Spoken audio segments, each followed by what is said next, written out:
Hello friends, we are Rajeev Giri. Welcome to Goswami learner classes. हम लोग जो है यूपी टेट के अंतर्गत जो है बाल मनोविज्ञान पे चर्चा कर रहे हैं। आज का टॉपिक है फ्रायड का मनोविश्लेषणात्मक सिद्धांत यानी साइको एनालिटिकल थियरी। तो ठीक है दोस्तों, हम लोग देखते हैं कि सिगमंड फ्रायड का मनोविश्लेषणात्मक सिद्धांत क्या है। इस पे चर्चा हम लोग करते हैं। जो है सिगमंड फ्रायड का मनोविश्लेषणात्मक सिद्धांत। सिगमंड फ्रायड ने मनोविश्लेषणात्मक सिद्धांत के अंतर्गत मुख्यतः दो कारकों की चर्चा की है। इसमें मुख्यतः दो कारक होते हैं। क्या किया? नंबर एक है पहला जो है वह अचेतनता। क्या है?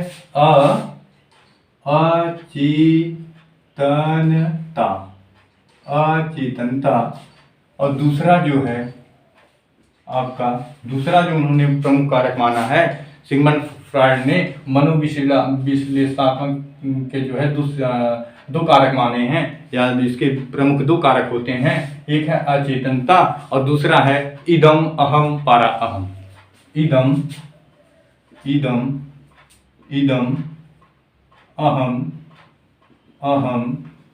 और क्या? परा अहम। ईड ego super ego. ईड ego super ego. ठीक है दोस्तों, अब जो अचेतनता है ये जो है तीन पार्टों में विभक्त है। कौन कौन से? चेतन, अर्धचेतन, अचेतन।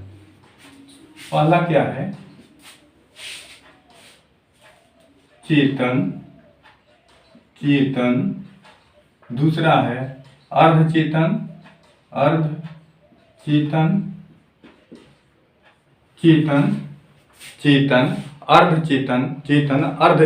और अचेतन। तो हम लोग जो है सर्वप्रथम जो है अचेतनता को समझते हैं। इसके बाद जो है इदम अहम पराम दूसरे कारक को समझेंगे हम लोग। तो हम लोग जो है अचेतनता को समझें, यानी चेतन, अर्धचेतन, अचेतन की पहले बात करते हैं कि क्या है। सिगमंड फ्रायड ने चेतन व अचेतन यानी चेतन और अचेतन की जो तुलना की है, चेतन व अचेतन की जो तुलना की है वह पानी में तैरते हुए बर्फ के टुकड़े से की है कि जिस तरह पानी में तैरते बर्फ के टुकड़े का अधिकांश भाग पानी के अंदर होता है। जैसे इस तरह से मान लेते हैं हम, ये बर्फ का टुकड़ा है। क्या है? बर्फ का जो है टुकड़ा है और ये जो है यहां सब क्या है? पानी है। ये जो है पानी है।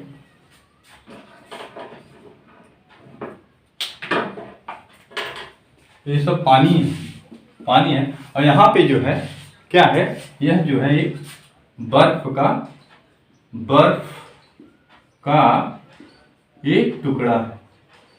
ये बर्फ का टुकड़ा और पानी जो है ये बर्फ का टुकड़ा है। जो एक हिस्सा यहाँ पे है, यहाँ ऊपर जो थोड़ा सा दिखाई दे रहा है, और बाकी हिस्सा जो है बर्फ जो है वो जल के यानी कि पानी के नीचे ही है। तो जो थोड़ा सा टुकड़ा दिखाई दे रहा है, सिगमंड फ्रायड ने कहा यह क्या है? चेतन। यह क्या है? चेतन।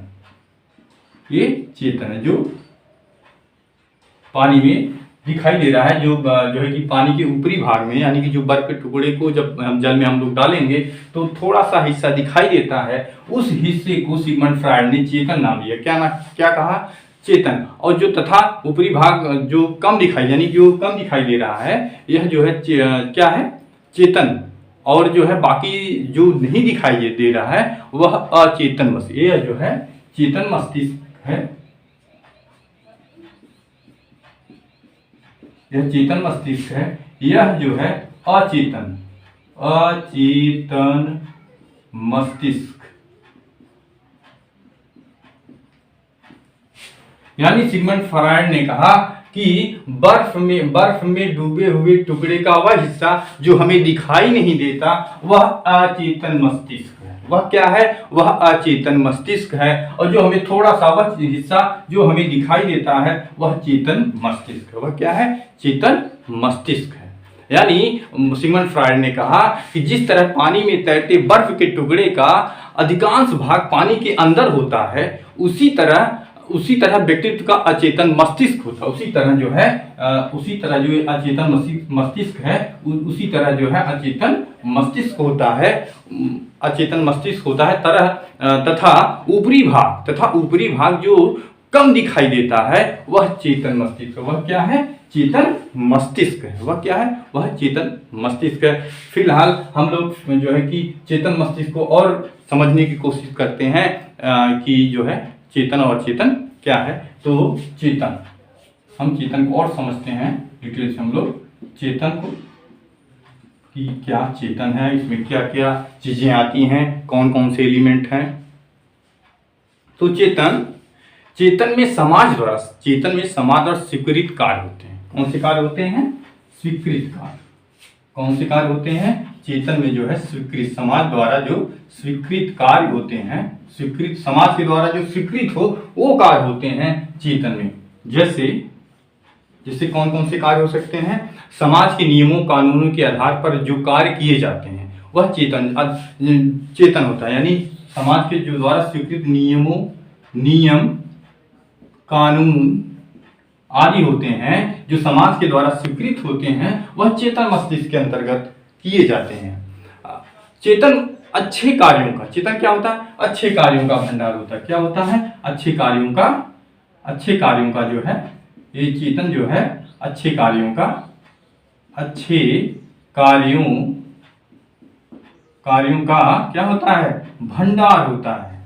क्या होता है? भंडार होता है। चेतन जो है अच्छे कार्यों का भंडार होता है। अब हम बात कर लेते हैं अचेतन की। अचेतन मस्तिष्क की बात कर लेते हैं। अचेतन क्या है? सामाजिक, नैतिक, यानी कि असामाजिक, अनैतिक, गलत इच्छाएं जैसे चोरी, चमारी अर्थात दमित इच्छाओं का भंडार होता है। ये अचेतन क्या होता है? दमित इच्छाओं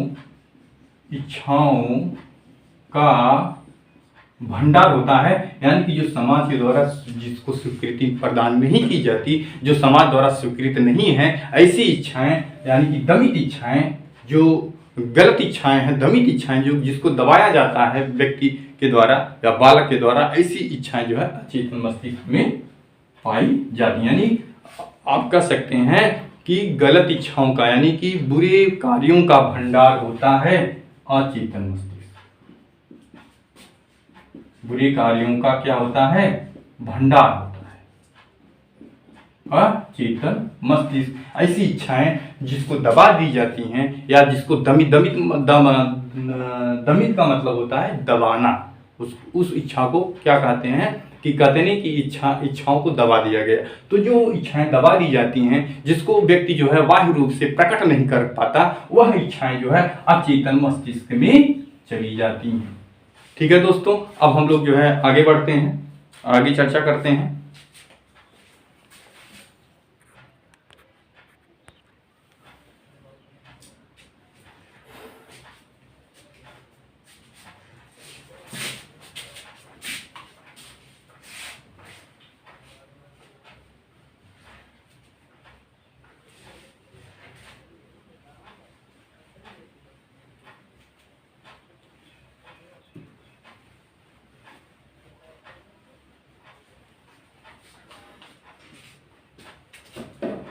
ठीक है दोस्तों, हम लोग जो है अब अर्ध चेतन को समझते हैं कि अर्ध चेतन क्या है।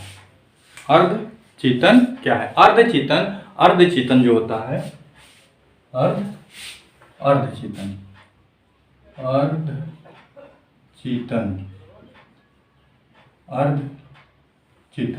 चेतन के बारे में समझते हैं। चेतन और अचेतन को हमने समझ लिया, अब समझते हैं अर्ध चेतन चेतन तथा अचेतन के बीच पुल का कार्य करता है। किसका करता है? पुल का कार्य। यह जो है चेतन व अचेतन के बीच किसका कार्य करता है? पुल का कार्य करता है। किसका कार्य करता है? पुल का कार्य। अर्धचेतन कार्य करता है। ये हो गया अर्धचेतन। फ्रायड ने व्यक्तित्व की संरचना को जो है 3 घटकों को विशिष्ट महत्व दिया है। कौन सी है? ये जो इदम अहम परा अहम, इसे जो है विशिष्ट महत्व दिया है। यानी जो इदम है, हम लोग अब इदम अहम और पराहम की चर्चा करते हैं। जो इदम है, इदम जो होता है वह मूल वासनाओं, किसका? इदम जो होता है, दूसरा वाला इदम जो होता है वह जो है मूल वासनाओं, प्रवृत्ति इच्छाओं तथा दमित इच्छाओं को पूरा करने के लिए क्या करता है? व्यक्ति को प्रेरित करता है। यानी मूल वासनाओं, इदम जो है मूल वासनाओं, इदम जो है मूल वासनाओं, दमित इच्छाओं,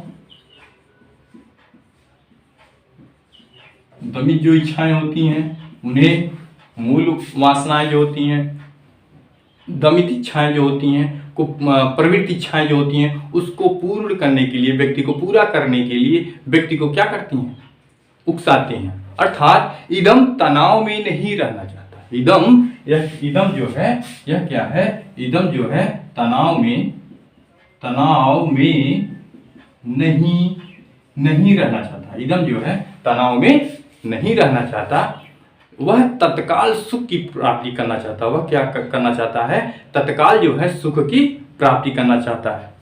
जो इदम यानी ईड होता है वह पशु प्रवृत्ति का होता है। किस प्रवृत्ति का होता है? यह जो है पशु प्रवृत्ति का होता है। पशु प्रवृत्ति पशु प्रवृत्ति का होता है और जो है वह तनाव में नहीं रहना चाहता। और इसके अलावा जो है, क्योंकि जो इदम होता है गलत कार्यों का भंडार होता है। गलत कार्यों का भंडार, क्योंकि अचेतन भी जो होता है, अचेतन जो है गलत कार्यों का भंडार होता है। इसी तरह जो है इसमें जो क्या है, जो है अचेतन, इस इदम में अचेतन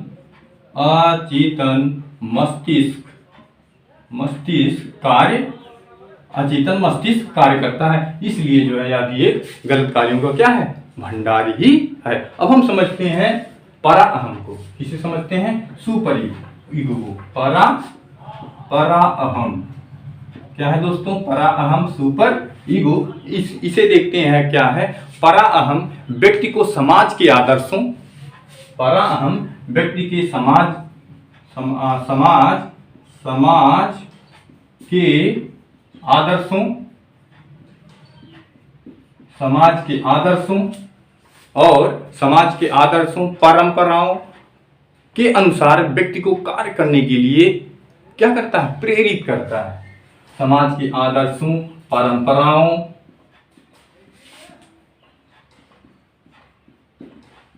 यानी परा अहम जो है व्यक्ति को समाज के आदर्शों, परंपराओं आदि के आधार पर कार्य करने के लिए क्या करता है?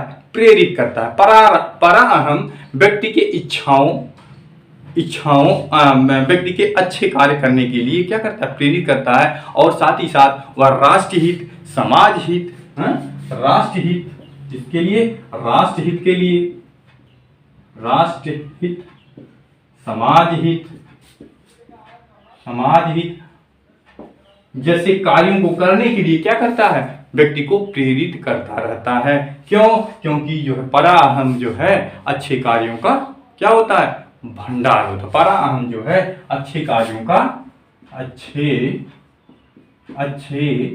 कार्यों का भंडार होता है।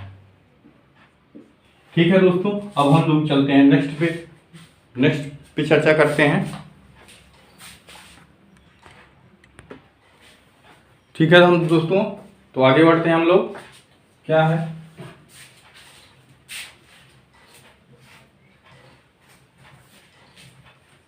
अब हम चर्चा करेंगे अहम। देखते हैं अहम क्या है।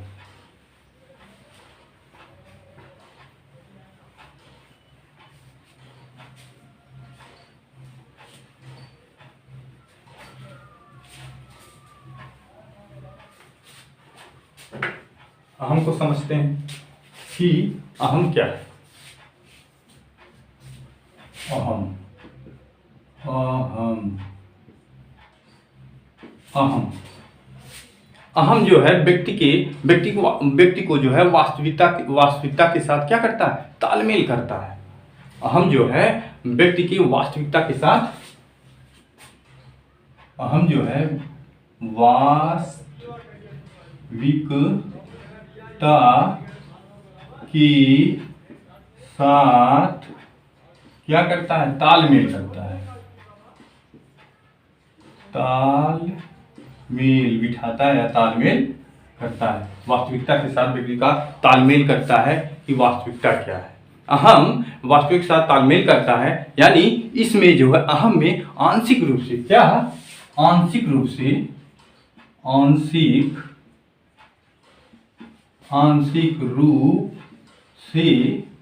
चेतन प्लस आंशिक रूप से अचेतन, आंशिक रूप से क्या, अचेतन क्या करता है, कार्य करता है। क्या करता है, कार्य करता है। यानी इन सब को मिला देंगे तो आपका बन जाएगा अहम। क्या हो जाएगा, अहम। तो हम लोग जो है अब नेक्स्ट पे पढ़ते हैं। नेक्स्ट क्या है,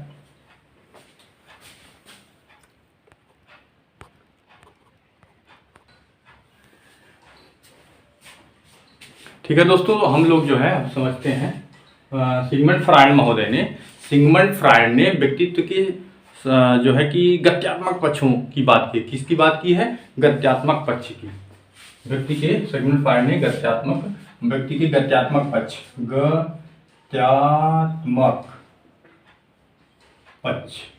की बात की है। गत्यात्मक पक्षों में पहला क्या है, जीवन मूल प्रवृत्ति क्या है, पहला जो है जीवन मूल प्रवृत्ति है। गत्यात्मक पक्ष में पहला जो है आपका जीवन मूल प्रवृत्ति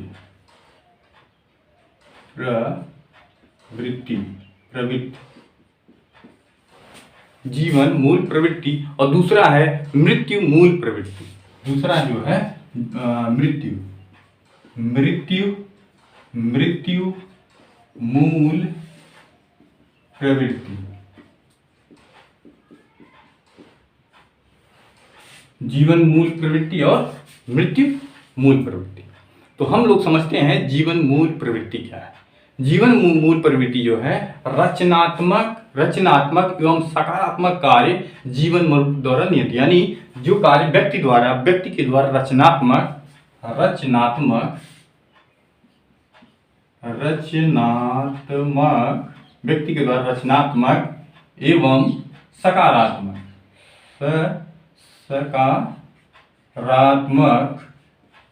होते हैं। ये वो कार्य जो है जीवन मूल प्रवृत्ति द्वारा क्या होते हैं, नियंत्रित होते हैं। अब हम बात करते हैं मृत्यु मूल प्रवृत्ति की। मृत्यु मूल प्रवृत्ति क्या है, इसमें जो है विध्वंसकारी व्यवहार तथा आक्रामक व्यवहार, ये क्या करता है, मृत्यु मूल प्रवृत्ति जो है विध्वंसकारी व्यवहार और आक्रामककारी व्यवहार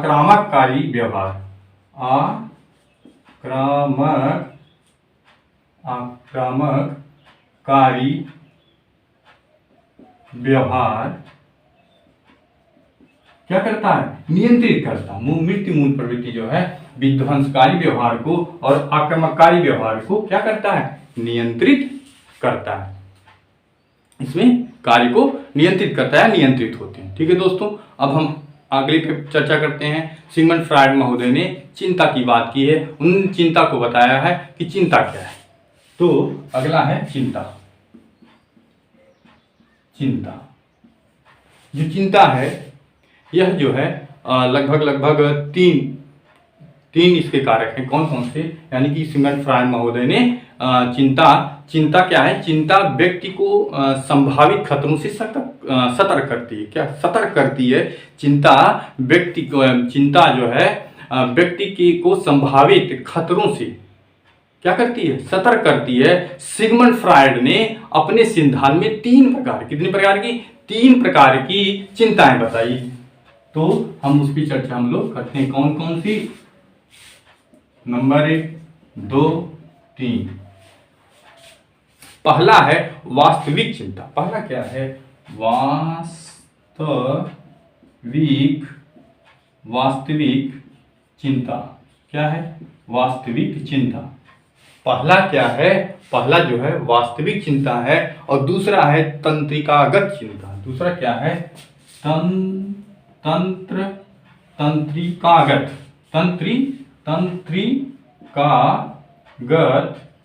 चिंता। और तीसरा क्या है? तीसरा जो है नैतिक चिंता। क्या है? नैतिक चिंता। नैतिक चिंता। ठीक है दोस्तों, तो हम लोग जो है समझते हैं कि वास्तविक चिंता क्या है। वास्तविक चिंता क्या है? वास्तविक चिंता से आशय यानी कि बाह्य वातावरण में व्याप्त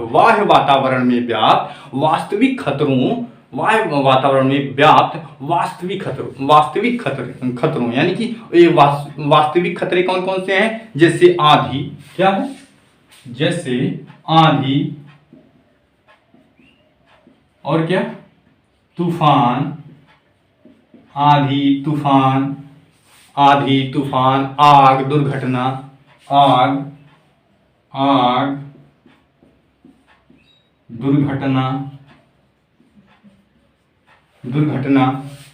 दुर्घटना आदि के प्रति की जाने वाली चिंता को क्या कहते हैं? वास्तविक चिंता कहते हैं। यानी वास्तविक चिंता वह चिंता होती है जो व्यक्ति को खतरों के द्वारा, जैसे कि बाह्य वातावरण में जो व्याप्त होती हैं, जैसे कि आंधी है, तूफान है, आग है, दुर्घटना है आदि से व्यक्ति को क्या की जाती हैं? सतर्क की जाती हैं। वह चिंताएं जो है बाह्य चिंताएं जो है वह जो है वास्तविक चिंता के अंतर्गत आता है। अब हम लोग बात करेंगे किसकी? तंत्रिकागत चिंता की। कि तंत्रिकागत चिंता क्या है? तो तंत्रिकागत चिंता यानी चिंता से आशय है, क्या आशय है? ईदम की इच्छाओं पर अहम के द्वारा नियंत्रण न कर पाने की चिंता।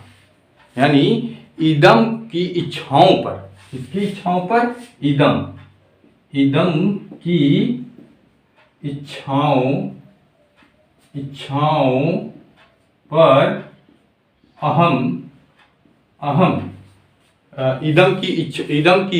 पर ईदम की इच्छाओं पर अहम के द्वारा नियंत्रण न कर पाना। अहम द्वारा क्या करना? नियंत्रण न कर पाना ही तंत्रिकागत चिंता है। अर्थात इस प्रकार की चिंता में व्यक्ति को आशंका रहती है कि वह अपनी आक्रामक व यौन इच्छाओं पर शायद संयम न रख सके। इसे ही तंत्रिकागत चिंता कहते हैं। ठीक है दोस्तों, अब हम लोग चलते हैं नैतिक चिंता की बात करते हैं।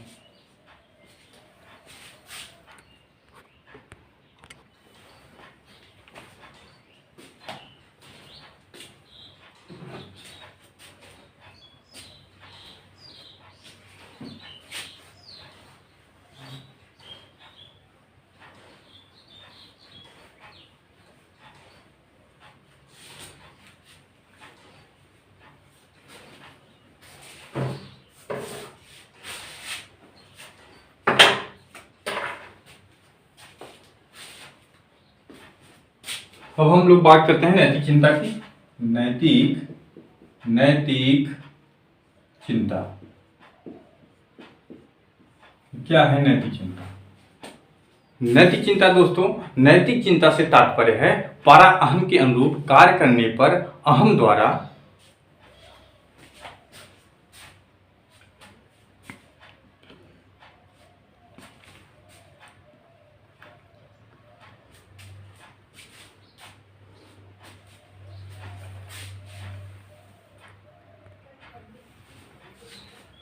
नैतिक चिंता से तात्पर्य है परा अहम के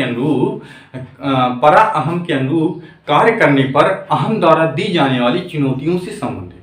परा अहम के अनुरूप जो है कार्य करने पर अहम द्वारा दी जाने वाली चुनौतियों से संबंधित है। इसमें भय रहता है। क्या रहता है? नैतिक चिंता में क्या रहता है? भय रहता है। क्या रहता है? भय रहता है। भय रहता है। परा अहम जो है परा अहम के अनुरूप जो है कार्य करने पर अहम द्वारा दी जाने वाली जो चुनौतियां होती हैं, यानी इसमें भय रहता है कि कहीं आदर्शों या नियमों अर्थात नैतिक मूल्यों को पालन में चूक हो जाने पर शर्मसार होना पड़ सकता है। ठीक है दोस्तों, इसमें जो है इसीलिए जो है इसमें क्या होता है, नैतिक चिंता में भय रहता है कि कहीं जो है कि शर्मसार न होना पड़े अपने कार्यों के द्वारा, अपनी कार्य कुशलता के द्वारा। तो इसमें जो है डर रहता है कि कहीं न कहीं परा अहम के अनुरूप जो है कार्य करने पर अहम द्वारा दी जाने वाली चुनौतियां होती हैं, जो इस संघर्ष होता है इसी पर जो है जो संघर्ष होता है कि कहीं शर्मसार न होना पड़े अपने कार्यों से। इसीलिए जो है इस नैतिक चिंता के अंतर्गत क्या होता है? भय होता है। तो हम पढ़ते हैं कि हम चलते हैं जो है देखते हैं कि रक्षा युक्तियों की बात फ्रायड ने की है। कितनी रक्षा युक्तियों की बात की है? 14 रक्षा युक्तियों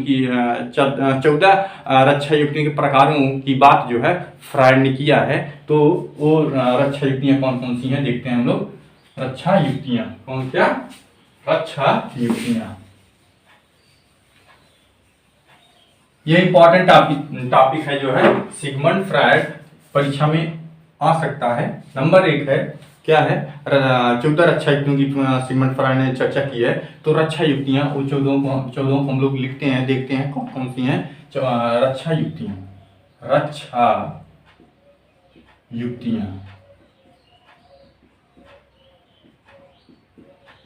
फ्रायड ने कितनी रक्षा युक्तियां बताई?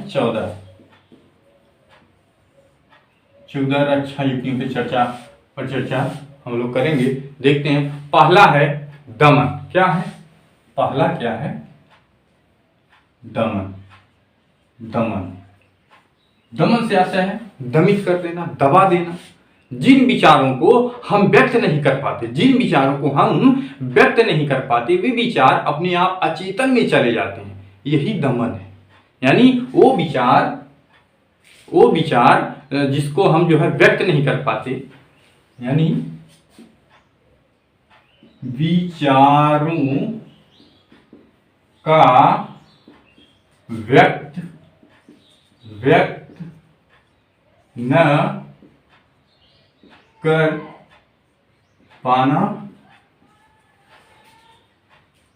कर पाने के कारण ऐसे विचार हमारे सिगमंड फ्रायड ने 14 रक्षा युक्तियों की बात की है। उन्होंने कहा है पहले दमन जो है यानी कि दबा देना, यानी कि अपनी इच्छाओं को जो है दमित कर देना, दबा देना। यानी ऐसे विचार ऐसे कार्य जिनको हम कर नहीं पाते, जिनको हम व्यक्त नहीं कर पाते, वो जो है व्यक्त न करने के कारण वह ऐसे विचार जो है अचेतन मस्तिष्क में चले जाते हैं। कहाँ चले जाते हैं? हमारे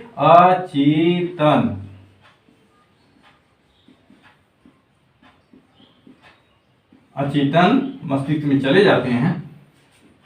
इसीलिए उन विचारों को व्यक्त नहीं कर पाते। इसी कारण जो है अचेतन मस्तिष्क में चले जाते हैं। वो क्या हो गए? वही उसी कार्य को या उसी इच्छा को या जो हम विचार व्यक्त नहीं कर पाते उन्हें कहते हैं दमन, दमित कर देना। दूसरा है समन। दूसरा क्या है? समन। समन क्या है? समन को देखते हैं हम लोग। जिन विचारों को हम व्यक्त नहीं कर पाते तो वे विचार अपने आप अचेतन में चले जाते हैं, दमन हो गया।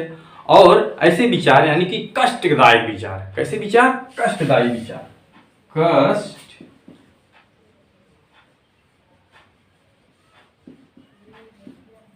कष्टदायक विचार। कैसे विचार? कष्टदायक विचार जो स्वतः ही अचेतन में चले जाते हैं, जो स्वतः ही अचेतन में चले जाते हैं, स्वतः ही अचेतन में चले जाते हैं, उसे जो है समन कहते हैं। क्या कहते हैं? समन कहते हैं। अब तीसरा प्रतिगमन। प्रतिगमन का मतलब होता है वापस जाना। क्या? वापस जाना। तीसरा विचार हो गया इनका, तीसरी रक्षा युक्तियां हो गई। और चौथा है युक्तिकरण। चौथा है क्या है? चौथा है जो है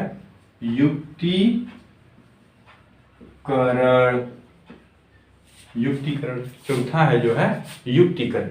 युक्तिकरण में व्यक्ति अपनी कमियां व्यक्ति जो है अपनी कमियां युक्तिकरण में व्यक्ति जो है अपनी कमियां तथा असफलताओं को उचित करार देने के लिए तर्क प्रस्तुत करता है। व्यक्ति जो है अपनी कमियों और असफलताओं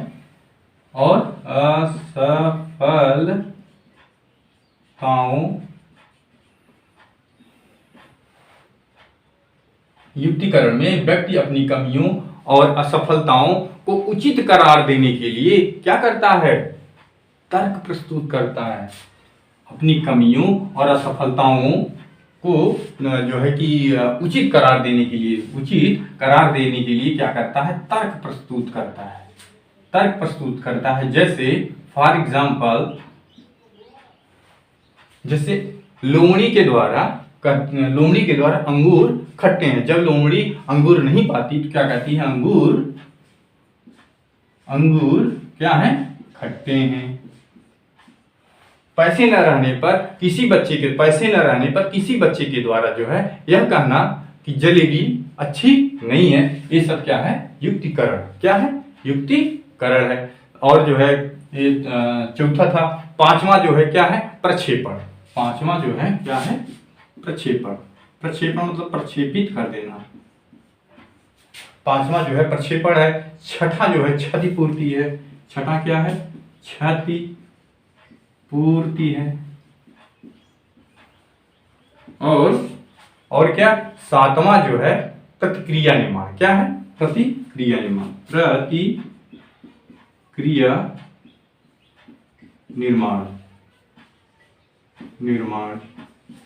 प्रतिक्रिया निर्माण। और आठवां क्या है?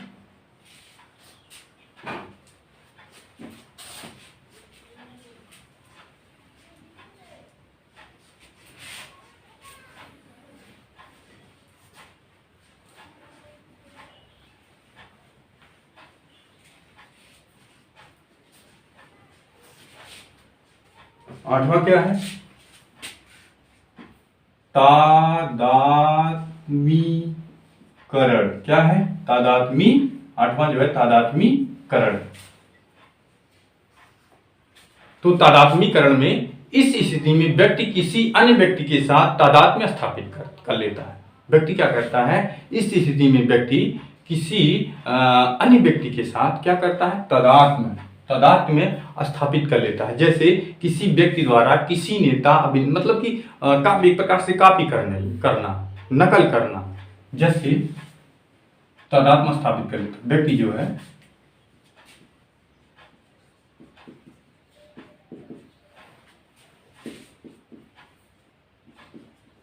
तादात्म्य स्थापित कर लेता है। तादात्म्य से आशय है जैसे किसी की एक प्रकार से कॉपी करना, जैसे किसी की तरह बोलना, किसी की तरह, जैसे किसी में आ जाएंगे नेता, या अभिनेता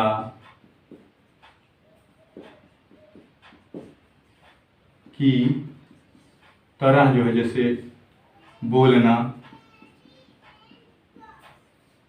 बाल रखना, हेयर स्टाइल, पोशाक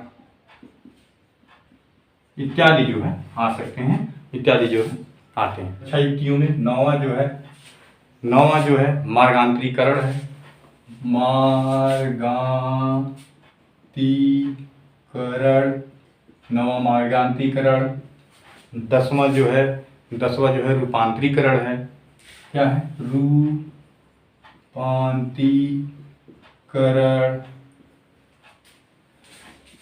11वां जो है स्वीकृति है। स्वीकृति। 12वां पलायन है।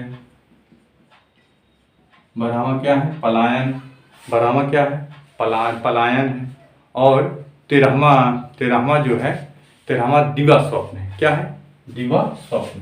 13वां जो है दिवा स्वप्न, यानी कि दिन को देखने वाले जो सपने होते हैं, या काल्पनिक स्वप्न। काल्पनिक स्वप्न, काल्पनिक जो काल्पनिक दुनिया, काल्पनिक दुनिया। 14वां और अंतिम है नकारात्मक। नकारात्मक।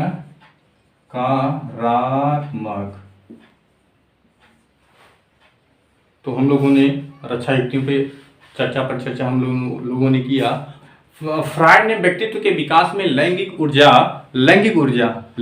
यानी अर्थात जिसे फ्रायड ने लिबिडो कहा है, प्रमुख स्थान देते हुए 5 मनोलैंगिक अवस्थाएं बताई हैं। लैंगिक ऊर्जा, क्या? लैंगिक। फ्रायड ने लैंगिक ऊर्जा की बात की। इसकी बात की है लैंगिक ऊर्जा की बात की है, जिसे फ्रायड ने क्या कहा है? लिबिडो कहा है, जिसे लिबिडो कहा है। क्या कहा है? लिबिडो, जिसके अंतर्गत फ्रायड महोदय ने 5 मनोलैंगिक अवस्थाएं बताई। कितनी अवस्थाएं बताई हैं? अवस्थाएं जो बताई हैं, अवस्थाएं बताई हैं कितनी? 5 मनोलैंगिक अवस्थाएं बताई हैं। 5 मनोलैंगिक अवस्थाएं बताई हैं। वो कौन कौन से हैं? नंबर 1 मुखावस्था। क्या? मुखावस्था।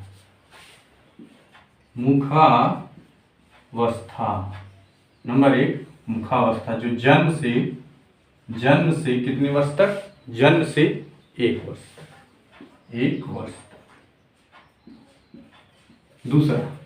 दूसरा उन्होंने बताया है गुदावस्था। क्या बताया है? गुदावस्था, जो 1 से 3 ईयर तक है। चौथा है शैशवावस्था। तीसरा है शैशवावस्था।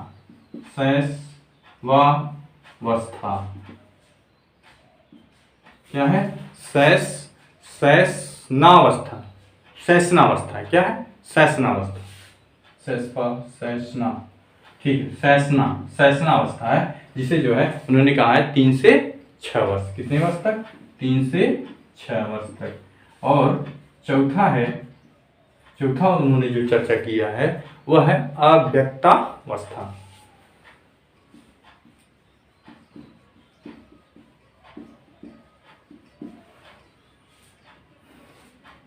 अव्यक्तावस्था। और क्या? 5वां जो है जननेन्द्रियावस्था। क्या?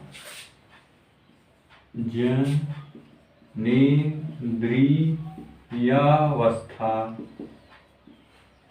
ठीक है दोस्तों, तो अव्यक्तावस्था जो है 7 से 12 वर्ष है, और जननेन्द्रियावस्था जो है 13 से मृत्यु तक।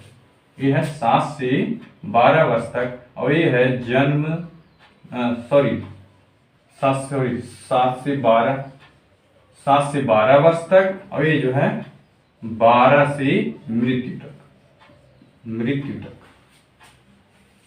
ये बातें जो है सिगमंड फ्रायड ने मनोलैंगिक सिद्धांत में 5 मनोलैंगिक जो है कि ऊर्जा का जो है व्याख्या किया है, उल्लेख किया है। फ्रायड महोदय ने अपने सिद्धांत में नर्सिज्म शब्द का क्या किया है, व्याख्या। किस शब्द की? नर्सिज्म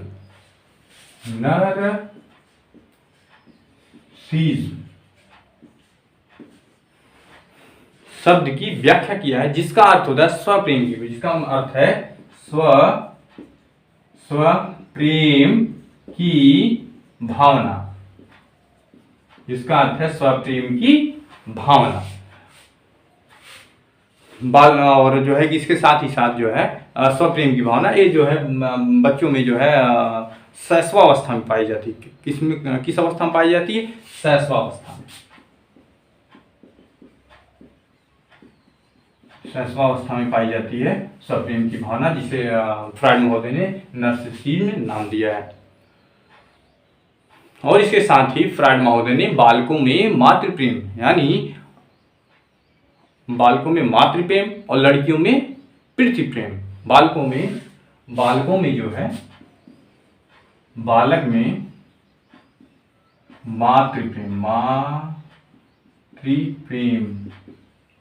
मातृप्रेम और बालिकाओं में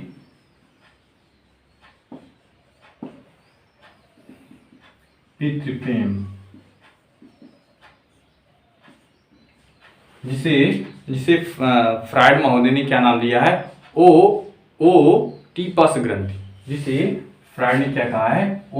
बालकों में जो होता है, बालकों में ओटिपस ग्रंथि,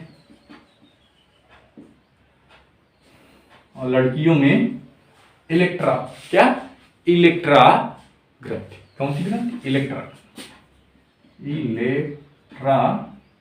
ग्रंथि बताया है कि इन्हीं के कारण जो है ऐसा होता है। ठीक है दोस्तों, अब हम लोग जो है अगली क्लास में आपसे मिलते हैं। तब तक के लिए नमस्कार। हमारे चैनल को सब्सक्राइब, लाइक और शेयर करें। Thank you. जय हिंद।